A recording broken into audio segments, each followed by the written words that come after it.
Three, two, one. Good evening. We are back, myself and Paul Kelly, the dream team. We're here in review mode. Obviously, we've just witnessed from the Day of Reckoning card taking place in the Kingdom Arena in Ridley. We've just witnessed Daniel Dubois stop Jarrell Miller in the final round. Paul, you and I have done the preview for this fight. We broke this fight down previously at length, and to be honest with you, it was a tough fight to call. And you were leaning heart and head towards Daniel Dubois. I know you've always been critical of Jarrell Miller previously. I just wanted to get your reaction first and foremost as to what you've seen there, and then we'll unpick it a bit further. Hey mate, thanks for that. Think that first and foremost, I'm glad that Daniel Dubois won the fight, and both from a British boxing perspective and the fact that I make no bones about it, I'm not a big fan of Jarrell Miller because of his past antics. So I was good to see. It was good to see. At one stage, I was worried. It was weird because Dubois was 3 or 4 rounds up after 4 rounds, but I was almost more concerned.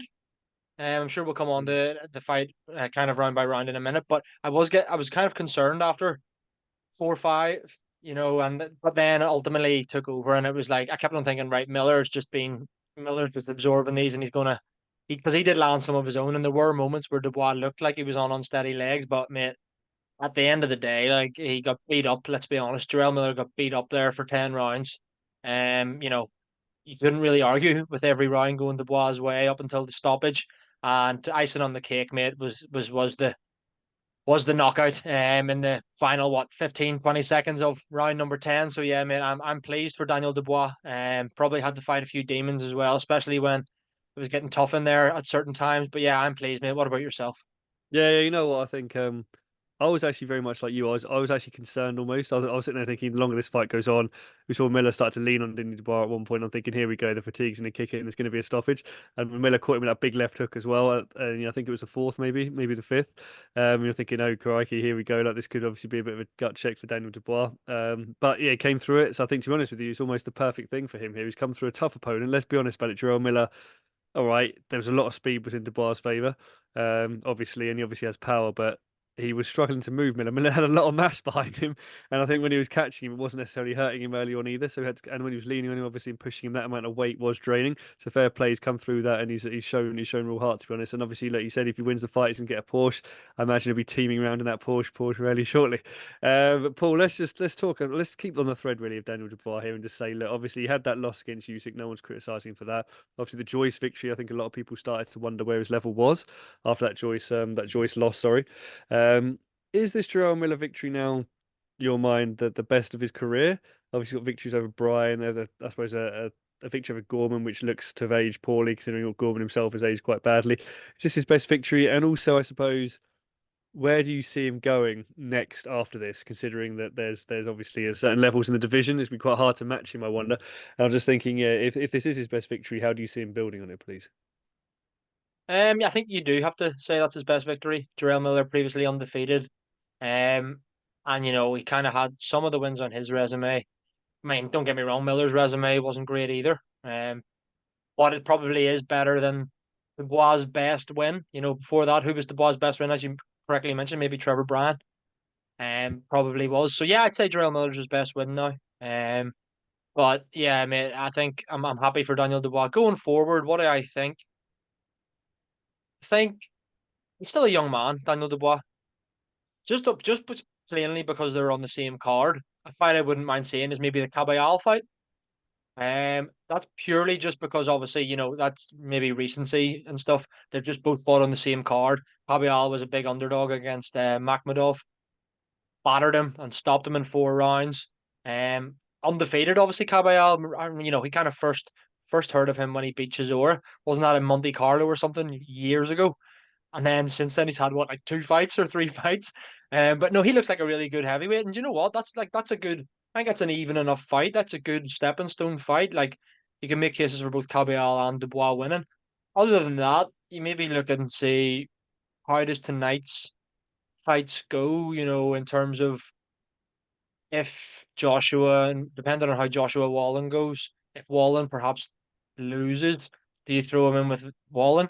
Parker loses again, and these aren't necessarily my predictions, but just going by the bookies and who they're favouring. If the favourites do win, do you put Dubois in with Parker? Do you throw him in with Wallen after? Probably Al probably is one I want now. Or do you throw him in with the Joyce rematch because Joyce is coming off those back-to-back defeats to Zhili Zhang? Who knows, mate? It's plenty of options out there. Any of that I've mentioned that kind of tickle your fancy?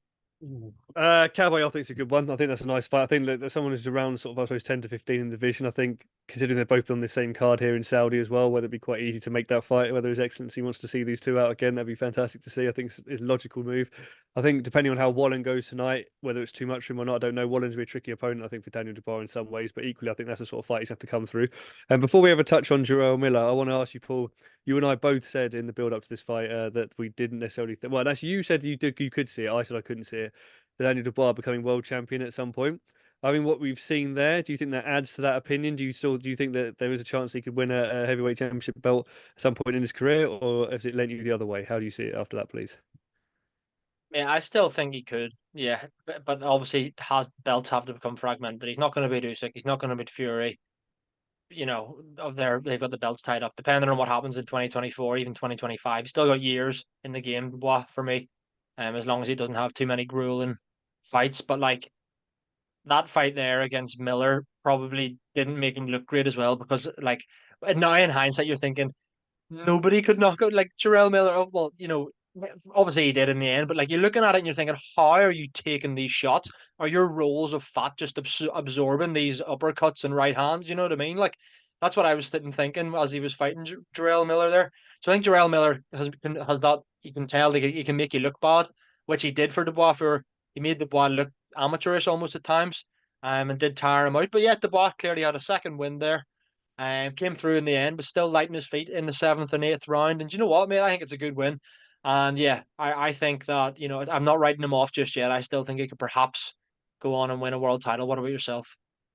You know what? Actually, I'm still so tough. For me, it's still a kind of 50-50 shot in the dark. To be honest, I think he did come through. There was a tough opponent in Jeremy, and I think he deserves credit to come through there. Again, it depends on me if the belts can fracture and he can maybe get a shot at one of those at some point. I think he would. I'm not like you said yourself. I don't think he beats obviously the top four as they currently are. It depends who comes through. But if he gets a favourable draw, I think there's potential actually for him to win a world title. But let's finish our last comment on Jerome Miller. Obviously, a guy you like, as I mentioned before, you've been critical of before, and he was undefeated coming to this fight.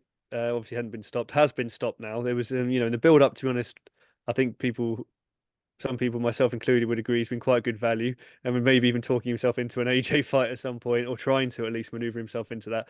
But where do you see Jerome Miller going from there? He's been stopped by Daniel Dubois, like you say, in 10 rounds there, right at the death. Obviously, questions and marks about his shape, his condition. He, obviously absorbs a punch, but he was quite slow in parts as well. How do you see him rebuilding from this? Do you see him rebuilding from this? And how would you sort of pitch his comeback as well, please? I hope he never fights again, mate. I never want to watch Terrell Miller again. I would be happy for him to hang up the gloves, to be perfectly honest. I think tonight was a tonight was a great showing of what it looks like when a 300-pound plus man isn't injecting things into his backside, personally. So I think that I have no interest in seeing him in a boxing ring again. And that's yeah, that's the long and short of it. What about you? To be honest with you, I can see him coming back solely because of the outside theatrics that he brings. But I can potentially see him fighting again. The question mark for me is it's tough one to sort of balance. He's 35 years old now.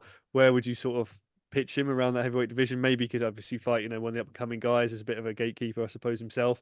Um, that's probably where I'd pitch him. I don't see him fighting Joshua that way. Although, to be honest with you, if he'd have won in big fashion tonight, I might have seen that fight happening down the line, but I don't see that happening now either. Paul, sadly, that's all we've got time for. Obviously, the card is still going.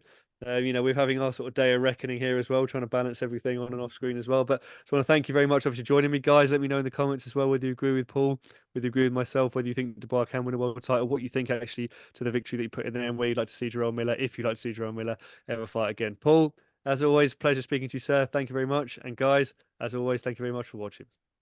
Cheers, mate.